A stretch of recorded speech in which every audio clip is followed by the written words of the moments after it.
suis là depuis 30 ans. Donc, 30 ans que tu es oui. là. 42. 42. Ouais. Vous aimez vivre ici? J'ai vécu un peu dans tous les quartiers de Saint-Gilles. J'ai commencé par la rue Théodore Vragen, près de la place Bethléem.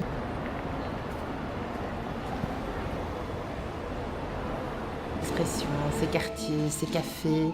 Je me battrai pour qu'on n'enlève pas ce charme et cette spécificité que Saint-Gilles a d'inspirer et de protéger grâce à ses bâtiments anciens, grâce à son histoire, grâce à Victor Horta, grâce à toutes ces personnes finalement qui ont fait de Saint-Gilles un patrimoine. Saint-Gilles est une commune hyper sympa de Bruxelles, mais des décideurs veulent casser une partie de son âme et en plus sans demander leur avis aux habitants.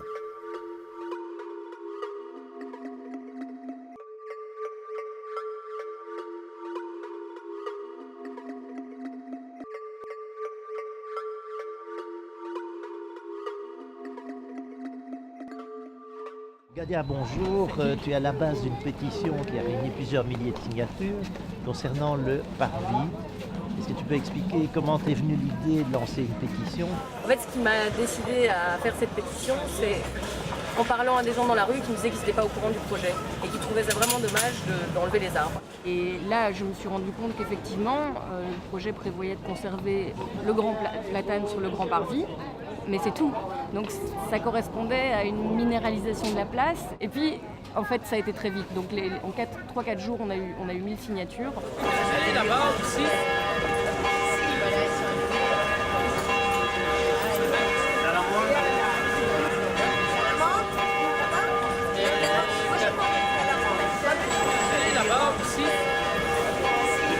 Et l'on se situe où un projet de la commune veut investir 1,5 million d'argent quand on a rencontré des gens, la plupart des gens, enfin 100% des gens ne comprenaient pas qu'on mette 1,5 million d'argent pour rénover une place qui fonctionne bien. D'autre part, la commune, dans le projet, voulait supprimer les arbres. C'est étonnant de la part d'un architecte qui, dans tous ces aménagements, verdurisme. Donc c'est déjà difficilement compréhensible. Finalement, une pétition a été mise en route qu'on a soutenue largement, qui a recueilli plus de 3000 votes et soutiens pour sauvegarder les arbres du parvis. Alors, qu'est-ce que ça signifie des arbres sur un parvis ?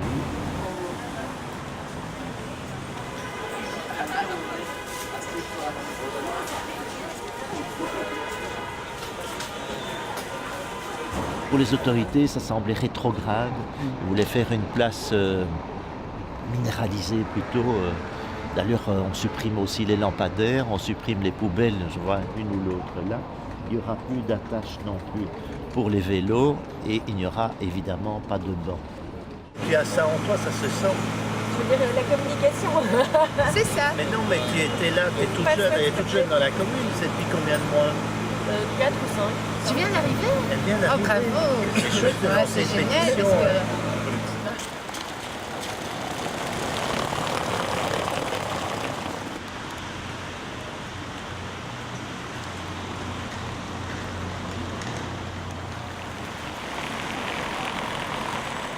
Je connais très très bien les lumières blanches et les lumières chaudes. Oui. La lumière blanche, c'est bien pour les façades. Mais garder les vieux réverbérateurs de lumière chaude, ça c'est ce qu'on appelle la convivialité et un supplément d'âme.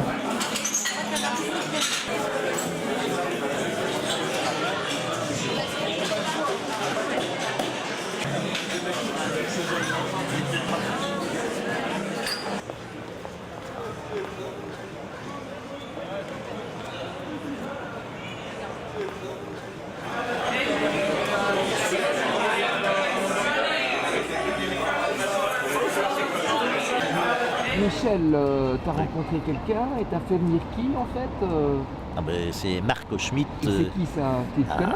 un ancien étudiant de la belle époque de la Cambre, début des années 80. Mais Marco est architecte, il est en même temps moitié italien, il a une expérience donc internationale. Et il a l'avantage d'habiter aussi à Saint-Gilles. sur la place du Parvis, on est dans l'ancien centre villageois de Saint-Gilles. Donc c'est une histoire qui est profondément enracinée dans ce secteur-ci du territoire. L'église qui se trouve derrière moi a toujours été là. Ce n'était pas cette église-là, l'ancienne église a été démolie et reconstruite au XIXe siècle. On pourrait le prendre comme un objet urbain, etc. Je le prendrais sous un autre angle, peut-être sous un angle un peu plus psychanalytique. L'arbre, c'est l'enracinement. C'est quelque chose qui plonge ses pattes dans le terrain et qui espère y rester pendant un certain temps. Je suis toujours de plus en plus étonné, c'est que dans les aménagements d'espaces urbains maintenant à Bruxelles, on élimine la plupart des arbres, même des arbres qui ont été plantés récemment. Ils ne sont pas bien entretenus, leur sol est complètement écrasé par le piétinement, etc. Et cette manière qu'on a systématiquement, chaque fois, de refaçonner les espaces publics centraux, que ce soit sur la place Flagey, que ce soit à la place Jourdan, que ce soit sur les boulevards centraux de la ville, etc., en mettant d'abord chaque fois en avant les objectifs internationaux à joindre, les grands enjeux, etc. Il faut attirer le public, il faut attirer le tourisme, etc. etc. On efface petit à petit tout ce qui ancre les paysages urbains dans les représentations collectives.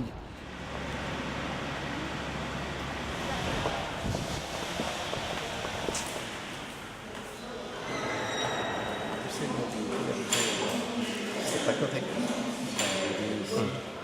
Vous avez l'air un peu stressé, là. Je sens une tension. Souriez. Non mais c'est pas facile de prendre la parole. C'est toujours stressant de prendre la parole en public, je trouve, de façon générale. On a envie d'être pertinent et d'être... Puis là, en plus, il fallait respecter les propos et les positions des différentes associations, des différentes personnes. Et tout le monde n'a pas le même ton, tout le monde n'a pas les mêmes, la même détermination aussi. Enfin, voilà, c'est normal, je pense qu'on ait des nuances dans les positions parce qu'on est des citoyens, on n'est pas un parti. Et donc, il faut refléter ça. Et je pense que... Voilà, je pense qu'on avait un bon texte, on avait fait un bon texte. Oui. Et ce qui est chouette aussi, c'est qu'après, tout le monde est applaudi. Ça, c'est rare. Oui, c'est rare, c'est vraiment chouette. Et c'est vraiment chouette de voir tous les gens qui sont venus soutenir, parce que c'était vraiment important de ne pas être là à 2 ou 3. Et de vraiment... parce qu'il même s'il y a plein de gens qui m'ont dit oui, vas-y, et tout, on est d'accord, c'est super, c'est ça qu'il faut. Bon, après, c'est bien que les gens se déplacent pour montrer physiquement leur soutien. À la création de sa pétition, Galia était seule. Sophie, Michel et Patrick se sont joints à elle et grâce à plus de 3000 signatures, l'appui du comité de défense de Saint-Gilles et d'autres personnes, nous avons réussi à faire changer le projet de la commune. 5 arbres seront ainsi replantés sur le grand parvis, d'autres plantés plus loin.